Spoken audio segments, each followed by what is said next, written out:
এই মাসে একটি দল হয়েছে, আগেও হয়েছে 4-5 দিন আগে, এর আগে মনেও থাকে না।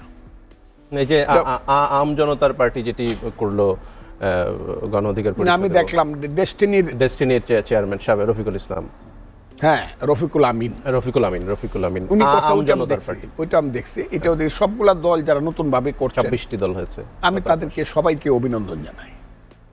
আর এইখানে অভিনন্দন একটু বিশেষভাবে জানাই জনাব ইলিয়াস কাঞ্চন, আমার যৌবনের সময় সিনেমা দেখার একজন খুব প্রিয় নায়ক। আর সবচেয়ে বড় কথা হলো তার বাড়ি হলো আমার জেলায়, আমার পাশের থানায়।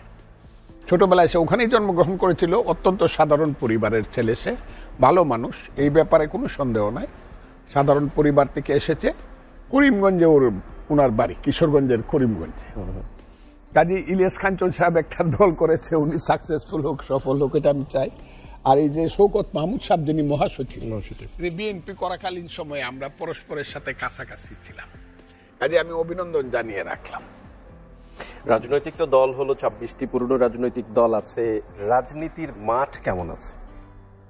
আমি আপনাকে বলি, আমেরিকাতে এর চেয়েও বেশি দল, কিন্তু আমেরিকাতে আপনাকে যদি জিজ্ঞাসা করি সেই দলগুলো 4-5টার বেশি নাম, আপনি কিন্তু আপনার মতো একজন সচেতন ব্যক্তি বলতে পারবেন যাবে। এরা কিন্তু আবার ইলেকশনে অংশগ্রহণ করে, রাষ্ট্রপতি ইলেকশনে, কিন্তু রাষ্ট্রপতি কেউ ফিরেও তাকায় দেখে না যে ওরা কি আমার কন্টেস্টে এসেছে কোন স্টেটে, দেখে নাকি সংখ্যাগরিষ্ঠতার বিচারেও 2-3টা দলের ওই আমেরিকাতে যেমন ডেমোক্রেটিক পার্টি এবং রিপাবলিকান পার্টি ট্রাম্পের দল, এখন ইংল্যান্ডে 3টা, মেইনলি 2টা, কনজারভেটিভ পার্টি, লিবারেল পার্টি এবং লেবার পার্টি। এইখানে দেখা যাচ্ছে গণতান্ত্রিক দেশে খুব সৌন্দর্যপূর্ণভাবে ভারতের পার্টি অনেক বেশি, অঙ্গরাজ্য ভিত্তিক অনেকগুলো গুরুত্বপূর্ণ দল আছে, অনেক গুরুত্বপূর্ণ দল আছে। এবং আমি সবগুলা দলের ব্যাপারেই আমার কিছু পড়াশোনা আছে, আমি এটার ব্যাপারে লেখাপড়া করি। ওই ডিএমকে থেকে ধরে তামিলনাড়ুতে,